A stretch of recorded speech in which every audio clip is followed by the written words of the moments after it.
When you come to ATI and you work alongside a nickel superalloy metallurgist, you're working with one of the top nickel superalloy metallurgists in the world. And the same goes for a titanium metallurgist because what we do is very specialized. As you come on board, you learn that real quick. You learn the criticality. You learn how much attention to detail in every step of the process. And when you see something which needs done, you can go do it and be able to make an impact in a lot of different ways. Very early in my career, I was doing work on what was going to be a very significant new product for us.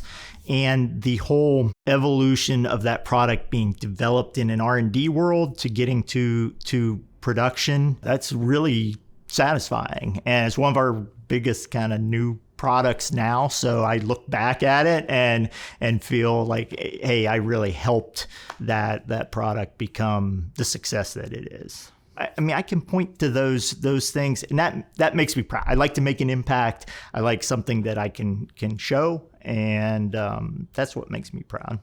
Erin McDevitt, and I'm a technical fellow at ATI.